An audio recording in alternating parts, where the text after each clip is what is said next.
तो आपका आपके चैनल सेवा साइंस में आपका स्वागत है। हम लोग स्टार्ट करने वाले एक सब्जेक्ट जिसका नाम है जीव विज्ञान। वैसे तो हम लोग स्टार्ट करने वाले 10th का टॉपिक, पर इससे पहले कुछ जान लें हमारे बारे में। तो हम भी वही के स्टूडेंट हैं जहाँ से आप लोग टॉपर्स के बारे में, बिहार बोर्ड के 5th टॉपर, 7th टॉपर और भी कुछ ऑनलाइन क्लासेस से आने वाले टॉपर, उसी क्लासेस की एक छात्रा है आपके साथ में शिवानी कुमारी, जो आप लोग को बायो सब्जेक्ट जीव विज्ञान के बारे में पढ़ाने वाली है। कितने बच्चों को डाउट रहता है एनसीईआरटी उठाने से? अधिकतर लोग डरते हैं। एनसीईआरटी में इसलिए लोग डरते हैं क्योंकि एनसीईआरटी का जो भाषा लिखा हुआ है, जो लैंग्वेज लिखा हुआ है, आप लोगों को समझने में मुश्किल होती है। उसी चीज का सोल्यूशन आज ले करके हम लोग आए हैं, एनसीईआरटी सोल्यूशन। ये एनसीईआरटी कैसे पढ़ा जाता है, किस तरीके से इससे तैयारी किया जाता है, इसके टॉपिक को कैसे समझा जाए, कहाँ से ऑब्जेक्टिव निकाला जाए, कहाँ से सब्जेक्टिव निकाला जाए, ये जितने भी डाउट्स हैं आपको आज के बाद से ये डाउट्स नहीं होंगे। और जो लोग अदर बुक्स लिए हैं उनसे रिक्वेस्ट है कि आप लोग को पढ़ना है तो 10th का क्वेश्चन एनसीईआरटी से ही आता है और आप लोग अपना फोकस एनसीईआरटी से ही करिएगा। और यहाँ जितना पढ़ाई होगा वो सब एनसीईआरटी रिलेटेड होगा। तो जान रहे हम जीव विज्ञान के बारे में। वैसे जीव विज्ञान में हम लोग को पढ़ना क्या है, तो आप लोग के पृथ्वी पे दो ही चीजें, सजीव और निर्जीव। निर्जीव हम लोग का तो फिजिक्स केमिस्ट्री में हम लोग देख लेते हैं। बाकी जितने भी सजीव हैं, जैसे पेड़ पौधे, जानवर, मनुष्य, ये जितनी भी सजीव चीजें हैं, इसके बारे में हम लोग जीव विज्ञान में पढ़ते हैं। तो जीव विज्ञान की परिभाषा ही होता है सजीवों का अध्ययन ही जीव विज्ञान कहलाता है। जैसा कि आपका जीव विज्ञान में छुपा हुआ है, जीव और विज्ञान। विज्ञान है आपका एक अध्ययन, इसका सजीवों का, सजीवों का अध्ययन ही क्या कहलाता है? जीव विज्ञान। इस जीव विज्ञान को दो भागों में बांटा गया, जंतु विज्ञान और वनस्पति विज्ञान। वनस्पति जंतु विज्ञान आप लोग को जब भी 9th, 10th, 11th, 12th की बुक उठाएंगे तो उस बुक में आपको दोनों विज्ञान से रिलेटेड पढ़ाई मिलेगी। जैसा कि हम लोग 10th में भी देखेंगे। वैसे 10th का अगर सिलेबस स्टार्ट करते हैं तो सबसे पहला आपका चैप्टर दिया हुआ है जैव प्रक्रम। जैव प्रक्रम है क्या? पहले हम चैप्टर के बारे में कुछ जानते हैं कि आखिर हम लोग जब जैव प्रक्रम स्टार्ट करेंगे, शुरुआत करेंगे इसकी, तो आगे जाकर के हम लोग किस किस टॉपिक को देखने वाले हैं, किस किस चीजों के बारे में पढ़ने वाले हैं, पहले इसी चीज को इकट्ठा किया जाता है। किसी भी बुक पढ़ने से पहले एक बार आप हेडिंग देखिए कि क्या क्या इसमें दिया हुआ है। जैव प्रक्रम को वैसे आपकी किताब में 4 भागों में बांटा हुआ है। पहला भाग हमारा पोषण, दूसरा श्वसन, तीसरा परिवहन और चौथा हमारा है उत्सर्जन। इसमें होता क्या है कि जब हम लोग स्टार्ट करते हैं तो कुछ बुक्स में इस चैप्टर को 4 चैप्टर में बांटा हुआ है, पर एनसीईआरटी में इसको 4 भाग में ही एक ही चैप्टर में किया हुआ है। तो जैव प्रक्रम में हम लोग देखेंगे कुछ ऐसी प्रक्रियाएं जो हमारे जीवन में बहुत ज्यादा आवश्यकता होती है इसकी। हमारे वैसे तो जीवन में जब सुबह की शुरुआत होती है, सुबह से लेकर के रात के अंत तक बहुत सारी ऐसी प्रक्रियाएं हम सुबह दैनिक जीवन में अपने करते हैं जो हम डेली लिखते हैं। पर कुछ ऐसी मुख्य प्रक्रिया जो हमारे हर एक मनुष्य में कॉमन सा चीज है, हर एक जानवर में कॉमन सा होता है और पेड़ पौधों में भी होता है। जैसे कि आप लोग का चैप्टर दिया हुआ है पोषण, जो हर एक मनुष्य सुबह की शुरुआत से ही करता है। अगर हम लोग को किसी भी चीज के काम को करने के लिए एनर्जी चाहिए, और वो एनर्जी मिलेगी कहाँ से? पोषण की प्रक्रिया के बाद। पोषण की प्रक्रिया करने के लिए एनर्जी लाने वाला है श्वसन की प्रक्रिया। जो भी शरीर में एनर्जी बढ़ती है बिना श्वसन के नहीं बनता। उसके बाद श्वसन के बाद जो भी चीजें हम सुबह से लिए हैं, जिन चीजों का हम लोग ग्रहण किए हैं, उसको पूरे शरीर तक फैलाना भी तो होता है। फैलाने को, पहुंचाने की प्रक्रिया को ही परिवहन कहते हैं।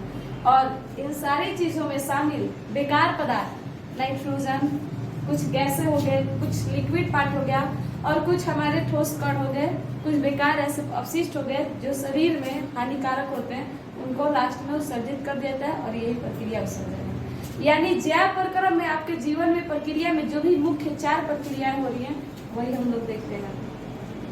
सबसे पहले तो कोई भी आपसे पूछेगा इस प्रक्रिया के बाद, पहले एक कॉमन सा क्वेश्चन पूछा जाता है, एक सजीव का लक्षण क्या होता है? आप पहले एक सजीव का लक्षण बताएं। एक सजीव क्या क्या कर सकता है? तो बहुत से लोग बोलेंगे दौड़ सकता है, गति कर सकता है। बुक निर्जीव है, बुक चल थोड़ी सकता है, बट हम लोग तो चल सकते हैं, दौड़ सकते हैं।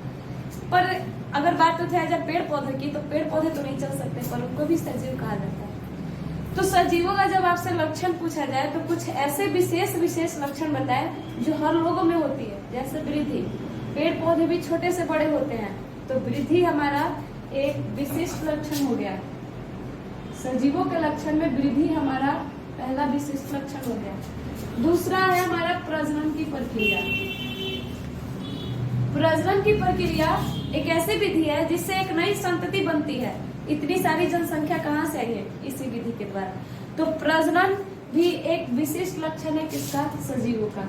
तीसरा है हमारा, आप चाहे तो 4 पॉइंट ऐसे ही आपको मिल रहे चैप्टर में। पोषण सजीवों का लक्षण है, श्वसन करना सजीवों का लक्षण है, परिवहन करना भी सजीवों का लक्षण है, और उत्सर्जन करना भी सजीवों का लक्षण है।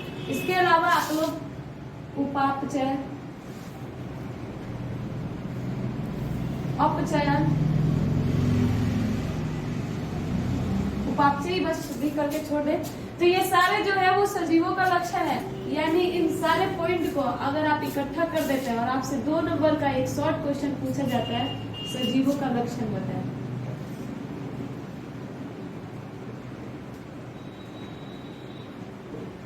सजीवों के लक्षण में आप लोग देख सकते हैं कितने सारे पॉइंट्स है। अगर हम इकट्ठा कर दें इसको तो सजीवों का विशेष लक्षण है वृद्धि करना, सजीवों का ही विशेष लक्षण है प्रजनन करना, जिसके कारण संतति बढ़ रही है।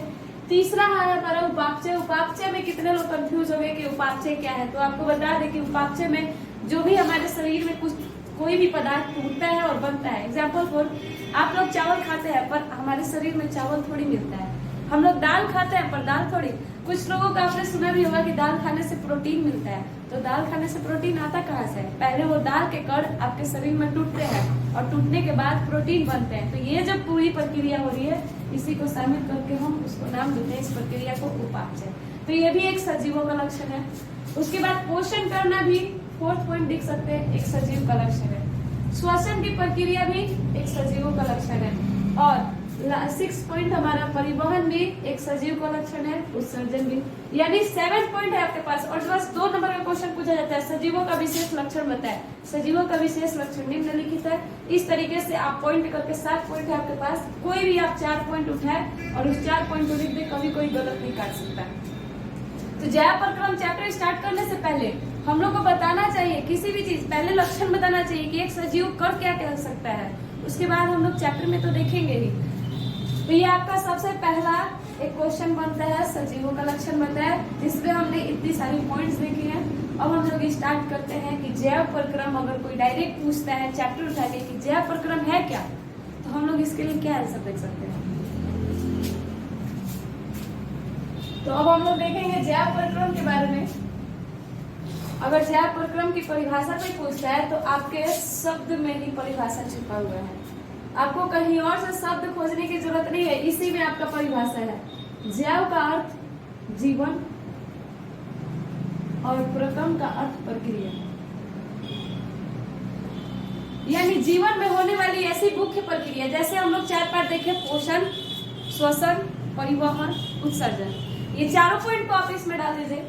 जीवन में किसी भी सजीवों के जीवन में होने वाली प्रक्रिया जैसे पोषण, श्वसन, परिवहन, उत्सर्जन इत्यादि ऐसी प्रक्रिया होती हैं, तो इन्हीं को शामिल करके हम जैव प्रक्रम का परिभाषा देते हैं। आप लोग से एक जिन लोग सोचते हैं कि परिभाषा लिखे ये लिखे वो लिखे, अगर जिनको नोट्स बनाने हैं वो जैसे जैसे चैप्टर में कोई मुख्य बिंदु बताते जा रहे हैं उसको कॉपी पेन आप लोग लेकर बैठे और उस कॉपी में उसी टाइम जो भी क्वेश्चन बताया जा रहा है, जैसे कि सबसे पहला क्वेश्चन हमारा सजीवों का लक्षण था, जैव प्रक्रम का अर्थ, इसमें कितने पार्ट है, इन सारी चीजों को आप लोग नोट्स में लिख सकते हैं। नोट्स बनाने के लिए कभी भी एक हेडिंग डाल दो चैप्टर का और पॉइंट वाइज उसको लिखते जाए। जहां आपका 2 नंबर का क्वेश्चन आता है वहां पे आप क्वेश्चन टाइप में लिख करके उसका आंसर लिखें। तो जीवन में होने वाली प्रक्रियाएं कौन कौन सी थी हमारी? पोषण, श्वसन, परिवहन, उत्सर्जन। इन चीजों को अगर शामिल करते सारी प्रक्रिया ही जैव प्रक्रम कहलाती है। उसके बाद पूछा जाता है कि जैव प्रक्रम के कितने भाग हैं? तो जैव प्रक्रम में मुख्य 4 भाग है। पहला हम लोग का पोषण, जो कि बार बार हम लोग रिपीट कर रहे हैं, श्वसन, परिवहन, उत्सर्जन। फर्स्ट टॉपिक जैव प्रक्रम है। हम ही स्टार्ट करेंगे पोषण का।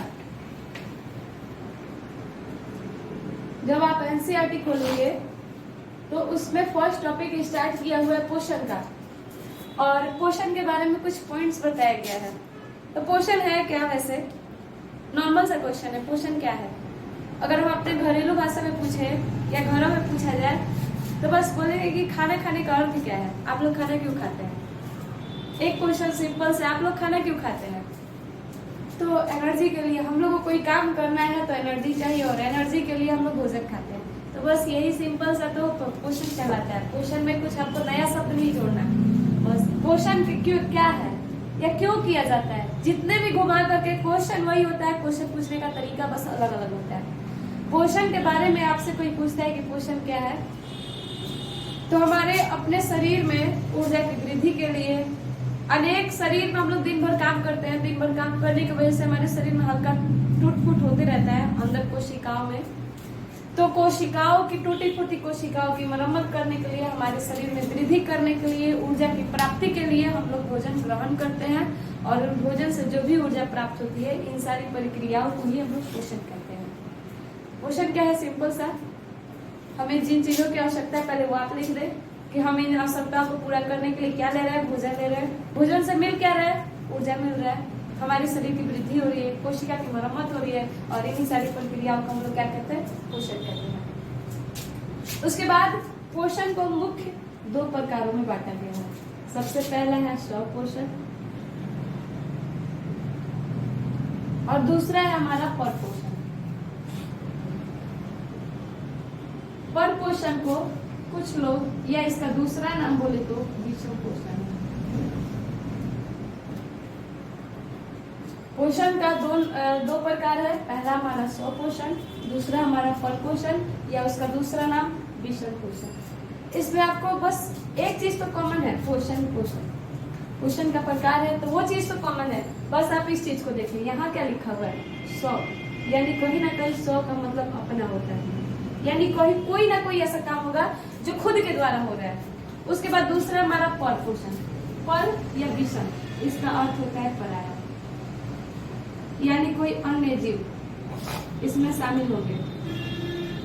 तो जब पोषण की प्रक्रिया स्वयं के द्वारा होगी तो उसे स्वपोषण, जब पोषण की प्रक्रिया किसी और अन्य जीव के द्वारा होगी यानी किसी और पर निर्भर होकर होगी तो उसको हम लोग विषम पोषण या परपोषण कहते हैं। तो अगर एक बार और रिव्यू अगर इस चीज को करें तो हम लोग सबसे पहले देखे हैं जीव विज्ञान के बारे में, इंट्रोडक्शन, जीव विज्ञान है क्या, 3 चीजों के बारे में पढ़ा जाता है। आपका एनसीईआरटी के बुक के अनुसार सबसे पहला चैप्टर दिया हुआ है जैव प्रक्रम, और जैव प्रक्रम में हम लोग देखें कि जैव प्रक्रम क्या है। तो जीवन में होने वाली मुख्य प्रक्रिया चैप्टर में दिया हुआ है, पोषण, श्वसन, उत्सर्जन, परिवहन, ये चारों मुख्य प्रक्रिया ही क्या है? जैव प्रक्रम है। उसके बाद कुछ सजीवों का लक्षण हम लोग देखें कि सजीव का लक्षण होता क्या है? जनन करना, वृद्धि करना, उपापचय, पोषण करना, श्वसन करना, उत्सर्जन करना, परिवहन करना, ये सारा सजीवों का लक्षण ही है। फिर सबसे पहला टॉपिक इसमें होता है पोषण क्या है। तो पोषण क्या है? सुबह से शाम तक के काम के लिए, हम लोग के शरीर की वृद्धि के लिए, ऊर्जा के लिए, टूटी फूटी कोशिकाओं की मरम्मत के लिए हम लोग भोजन को ग्रहण करते हैं और उस भोजन से हम लोग को ऊर्जा की प्राप्ति होती है। इन्हीं सारी प्रक्रियाओं को हम लोग पोषण कहते हैं। इस पोषण को 2 भागों में बांटा गया है, स्वपोषण और दूसरा हमारा परपोषण। परपोषण का दूसरा नाम है विषम पोषण। अगर स्वपोषण का अर्थ देखते हैं तो अपना, यानी कहीं ना कहीं पोषण की प्रक्रिया स्वयं के द्वारा होगी तो उसे स्वपोषण कहेंगे। विषम और पर का अर्थ होता है पराया, कोई अन्य जीव। अगर पोषण की प्रक्रिया किसी अन्य जीवों पर निर्भर होकर हो रही है या किसी अन्य जीवों के मदद से हो रही है तो इसी को हम लोग बोलते हैं विषम पोषण या परपोषण। तो सबसे पहला क्वेश्चन तो आपका यही उठा कि स्वपोषण परपोषण क्या है। तो जब पोषण की प्रक्रिया स्वयं द्वारा हो स्वपोषण कहते हैं। एग्जाम्पल फॉर पेड़ पौधे। पेड़ पौधे अपने पोषण की प्रक्रिया के लिए किसी अन्य जीवों पर निर्भर नहीं होते हैं, वो प्राकृतिक पर निर्भर होते हैं। जबकि अगर हम लोग की बात की जाए तो हम लोग कहीं ना कहीं पेड़ पौधों पे रिलेटेड है। अगर हम लोग की कच्ची जैसे कुछ फल सब्जियां अगर ना मिले, अगर जानवर ना हो तो हम लोग भोजन कहाँ से लाएंगे? तो कहीं ना कहीं हम लोग तो डिपेंड है कहाँ? किस पे? पेड़ पौधों पे।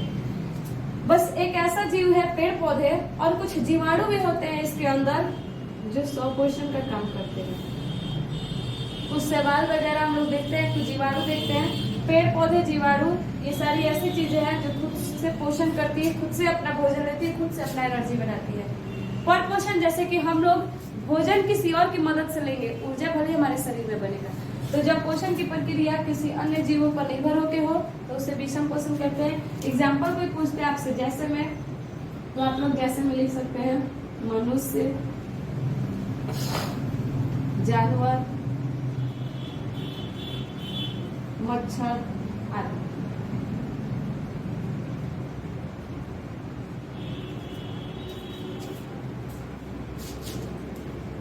आगे जब हम लोग इस टॉपिक के बारे में पढ़ेंगे तो हम लोग को पता चलेगा कि अभी तो हम लोग को इतना पता चला कि क्वेश्चन 2 भागों में बटा हुआ है, 100 क्वेश्चन पर क्वेश्चन, पर आगे चल के 100 क्वेश्चन का कोई प्रकार नहीं है।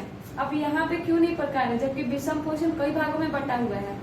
100 क्वेश्चन का प्रकार इसलिए नहीं है क्योंकि पेड़ पौधे और जीवाणु के अलावा ऐसे कोई जीव ही नहीं है जो अन्य किसी प्रकार से भोजन करते हैं, पोषण करते हैं। पर विषम क्वेश्चन में तो बहुत सारे जीव है, जैसे जानवर है, कुछ ऐसे भी जीव है जो हम लोग जानते भी नहीं होंगे, कुछ ऐसे भी जैसे अमरबेल, खटमल, मच्छर का तो हम लोग नाम सुने ही है, मनुष्य, जानवर, सब अमीबा, पैरामीशियम, ये अनेकों नाम आएंगे जो आप लोगों को पता नहीं है। तो इसमें इतने सारे जीव अलग अलग प्रकार के होने के कारण सबका पोषण करने का ढंग भी अलग अलग होता है। जरूरी नहीं है कि हम लोग के शरीर में जैसे पाचन हो रहा है वैसे ही पाचन एक बैक्टीरिया के शरीर में भी हो रहा है, वैसे ही पाचन एक जानवर के शरीर में भी हो रहा है। तो कुछ कुछ ऐसे जीव भी हैं जिसमें पोषण का ढंग, प्रक्रिया और ढंग अलग अलग होता है। इसीलिए विषम पोषण को 3 भागों में आगे चलकर बांटा गया है। तो आगे हम लोग जब नेक्स्ट टाइम देखेंगे या नेक्स्ट टाइम इस चीज को, आज फर्स्ट दिन था, आप लोग इतना देख सकते हैं, और नेक्स्ट टाइम से आप लोग एनसीईआरटी एक बुक, एक कॉपी जिसपे आप लोग जहां से पढ़ाया जाएगा नोट्स एक बनाते जाएंगे, और जिसको भी एनसीईआरटी में कोई दिक्कत होगा, एनसीईआरटी पढ़ने का तरीका, तौर तरीका जो भी होगा, आप लोग नीचे कमेंट कर सकते हैं। जहां भी दिक्कत होगा बायो में हम लोग, तो इसके आगे हम लोग नेक्स्ट वीडियो में 100 क्वेश्चन पर क्वेश्चन के आगे देखेंगे। बाकी के लिए धन्यवाद।